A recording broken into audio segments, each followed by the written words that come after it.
Welcome to International Schooling. Here at International Schooling, we believe that each child is unique and deserves a plan tailored towards their schedules. Hello, everyone. My name is Meru, and I'm going to be your teacher here at International Schooling. Whether you're traveling, studying from home, playing sport, we are happy to have you here with us on our journey. Let's begin. So, in today's lesson, we are going to be learning our grade 9 American curriculum, physics. So we're going to start off with module 1, which is our World in Motion, lesson 1, studying physics. So the first part of physics is a bit theoretical. It's a bit self-explanatory, and these are concepts that we're going to be learning throughout the entire course. As we study physics, our knowledge is going to expand. Now, from earlier days, we had technology, whether it's the simplest form of the wheel or geometric shapes. We all started off with the simplest forms of technology, which developed further and further and further. Technology will continue to develop, and as it will continue to develop, our understandings and concepts of physics is going to expand with it. When we do have to write something that requires a thesis or an experimental procedure, we look at the scientific method. The scientific method is built to help us create a solid structure of what we are trying to hypothesize and write. It all begins with a title. We need to have a short title that'll tell us the point of this investigation. It'll give us a purpose, what we aim to do, and give us a relationship between variables. Variables meaning the independent and the dependent. Next step, create a hypothesis. A hypothesis is like an educated guess, and it's everything you're going to need to predict about what you are experimenting on. Our materials and procedure. This is very bulky. It comes in steps. You need to label everything that you need and the correct units of measurements as well. It's everything you're going to need to conduct your investigation, details and all the instructions, and a very well planned out arrangement of steps. After that comes your data. So if we want to prove something, we are going to need data. We're going to have to go out there, collect what we need, record, make our appropriate units. So raw data is going to be collected from these procedures, and we need to present them in a very neat and organized manner. So sometimes people use tables, some people use graphs, some people use charts. It's all up to you. Then comes your questions or analysis. So after you collect the data, you then need to ask questions. Why did this happen? You need to use your W's. Who, what, when, why, when. So once you ask your questions and your analysis, you're going to be discussing your relationships between these independent and dependent variables. And then you're going to have to analyze, graph these things using graphing technology. We're going to learn about that later on. And for our final step, we have the conclusion. Now, with a conclusion, you are sort of tying everything up with a sweet little bow. You need to either accept or reject your hypothesis. You need to talk about your information, state what possible errors you could have made, and what you would do differently to make sure that you can avoid that errors. The point of writing the scientific method is so that when another scientist decides to replicate your experiment, it would be done perfectly, and then, you could maybe win a Nobel Prize or something. Okay. And we have some final tips to talk about the scientific investigation. We need to know the difference between independent and dependent variables. My whiteboard, give it a second. When we talk about variables, we need to talk about what can be changed and what cannot be changed. So, before I share my whiteboard, we don't just have dependent and independent variables. We have something as well called a controlled variable. Now, I'll give you a second to think about what a controlled variable means. Okay, so when we talk about controlled variables, we are talking about something that will remain the same throughout this experiment. I'm going to stop sharing for a while. Give me a quick second. Here we go. Perfect. So this is our whiteboard tool. I'm going to show you the difference between a dependent and an independent variable. A dependent variable, we generally call this the y-axis. So the y-axis goes from bottom to top, top to bottom. It is a vertical axis. And then we have something that we like to call the x variable or independent variable. Now the independent variable goes from left to right. It is something that can stand on its own. So let's think about why these are called dependent and independent variables. If I take away the x-axis, this y-axis is going to fall down.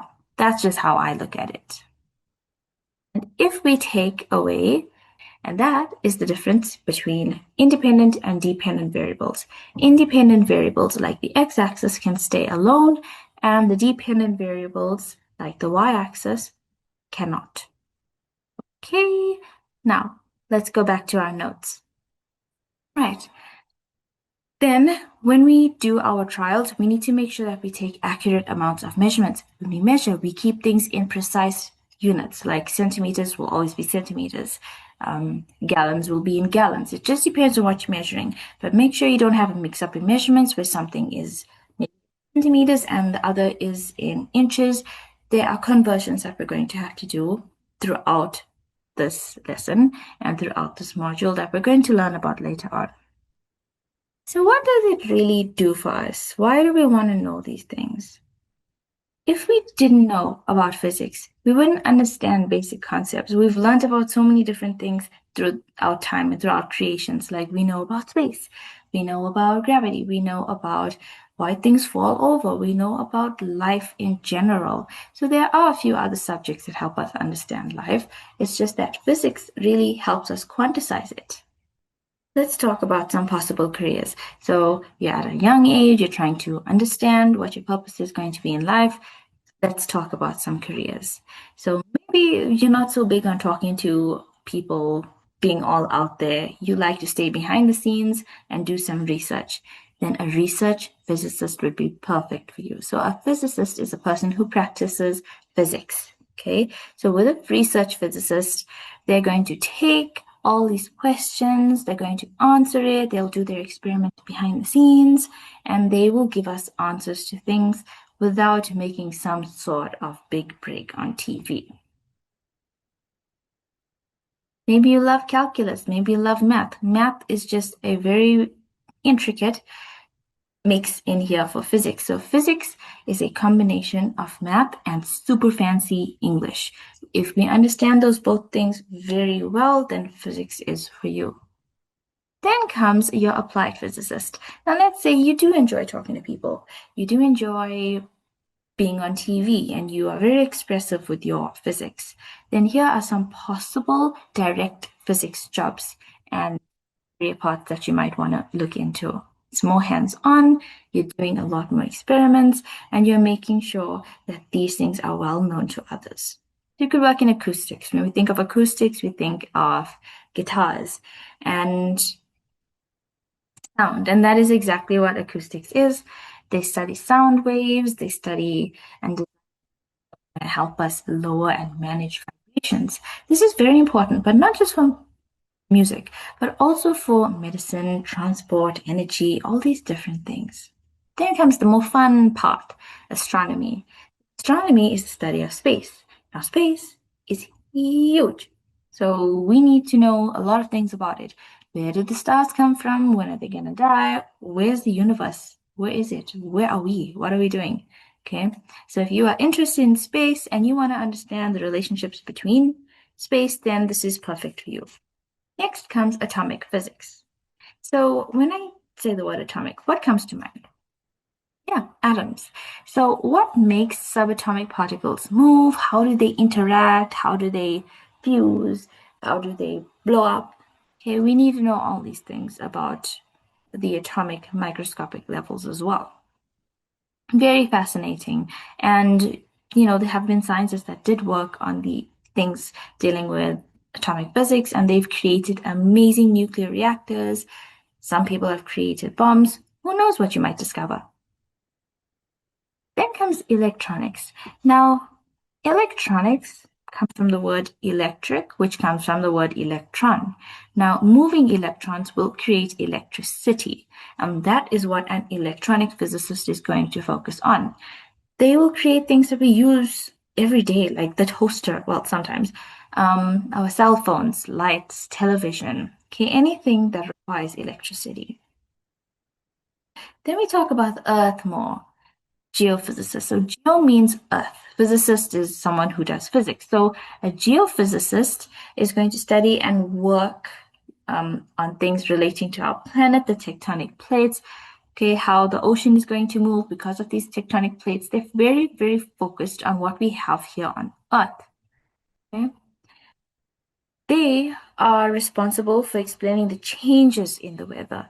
So, very big difference between a geophysicist and something else that I'm going to mention to you later on. They're able to predict maybe future outcomes of earthquakes, tsunamis, whatever it is. Then comes the mechanic. Now, when I say mechanic, I'm not talking about that uncle from the road that fixes your car. Mechanics is the study of movement. Mechanics relates to movements in space and time, and they study things that are going to have any sort of movement. So whether it's a planet or whether it's your actual limbs, mechanics are always there in physics as well. So if you do have to lose a limb and you want a prosthetic limb, you need someone who's very good at mechanics to be able to make you a prosthetic limb with joints and all these possible things that you might need. Okay, optics. Optics just relates to the eye. So optics is the study of light. Okay, the reason that we can see is because of light itself.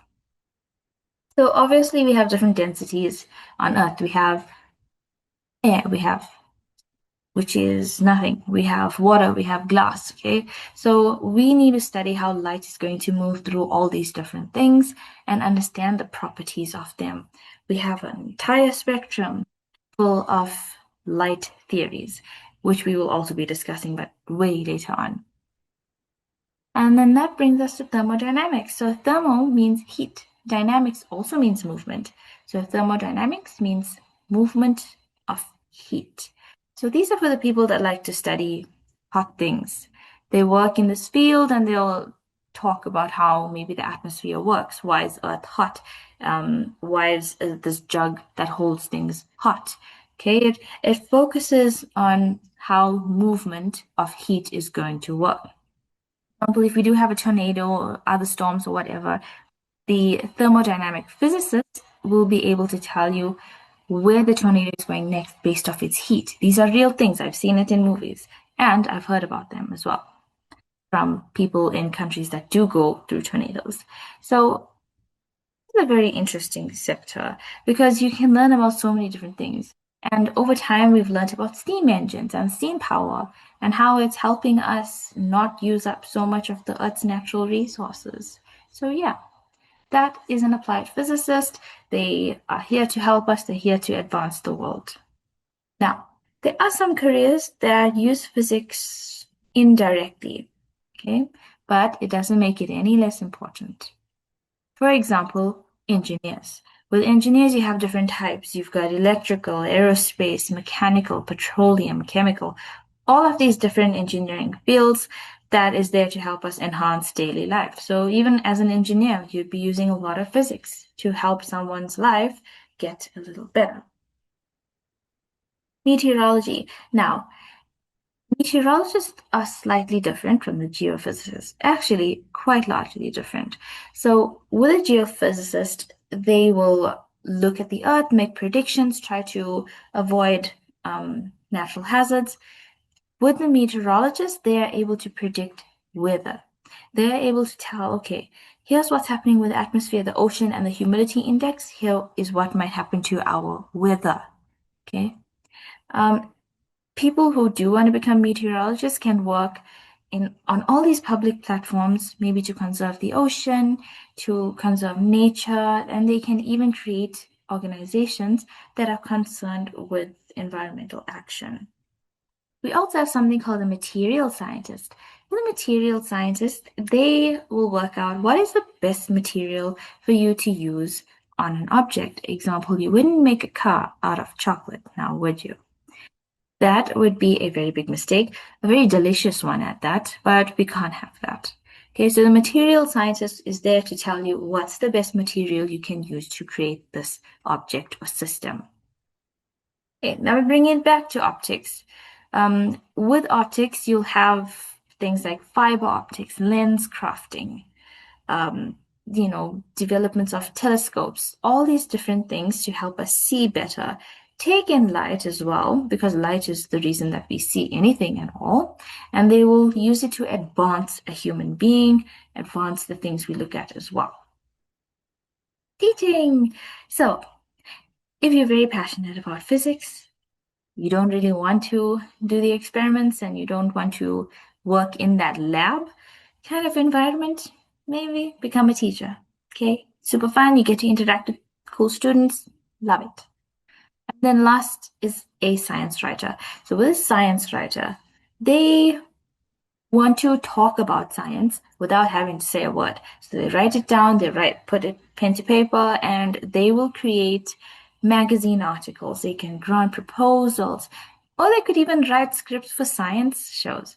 It might be super exciting to be a science writer.